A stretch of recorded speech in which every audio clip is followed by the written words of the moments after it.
Hello everyone, this is Aditya Raj, a first semester student of BA LLB from Lloyd Law College. Currently, I am working as an intern under the guidance of Jeevan Prakash Sir, AOR, Supreme Court at UB Advocate.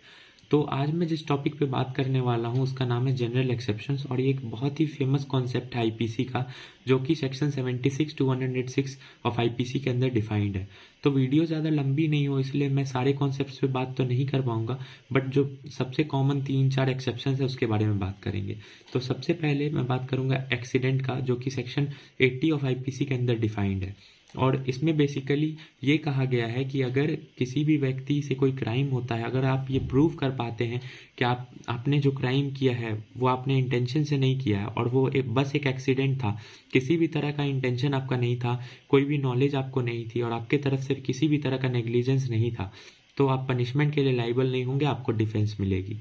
दूसरा जो concept का मैं बात करने वाला हूँ वो है नेसेसिटी का। ये सेक्शन 81 ऑफ आईपीसी के अंदर डिफाइंड है और इसमें बेसिकली ये कहा गया है कि किसी भी लार्जर हार्म को बचाने के लिए अगर आपने कोई स्मॉलर हार्म किया, कोई छोटा हार्म किया है, तो आप पनिशमेंट के लिए लाइबल नहीं होंगे, आपको डिफेंस मिलेगी। जैसे कि एक एग्जांपल आप सोच सकते हैं कि कोई व्यक्ति अपने कार से हाईवे पे जा रहा है और उसका ब्रेक फेल हो जाता है और सामने से एक तरफ एक बहुत ही बड़ा ग्रुप ऑफ पीपल है और दूसरी तरफ एक सिंगल पीपल, और उसके पास चॉइस है कि या तो वो इधर जाए या इधर जाए। तो और अगर वो सिंगल आदमी को हार्म पहुंचाता है, हालांकि हार्म उसने पहुंचाया है, एक व्यक्ति का मर्डर कर दिया, लेकिन एक लार्जर हार्म को बचाने के लिए उसने एक छोटा हार्म किया, तो वहां पे उसको पनिशमेंट नहीं, डिफेंस मिलेगी। जो तीसरा कॉन्सेप्ट में बात करने वाला हूँ वो है act of an intoxicated person. ये सेक्शन 85 ऑफ आईपीसी के अंदर डिफाइंड है और इसमें 3 कंडीशंस हैं बेसिकली, कि अगर किसी ने वॉलेंट्री इंटॉक्सिकेशन किया और उसके बाद कोई क्राइम किया है तो वहाँ पे उसको पनिशमेंट मिलेगी, उसको डिफेंस नहीं मिलेगी। लेकिन अगर किसी ने इनवॉलेंट्री इंटॉक्सिकेशन किया है, किसी ने जोर ज़बरदस्ती से इंटॉक्सिकेशन कराया या किसी ने उसकी मर्जी के बगैर उसको इंटॉक्सिकेशन कराया, उसकी जानकारी के बगैर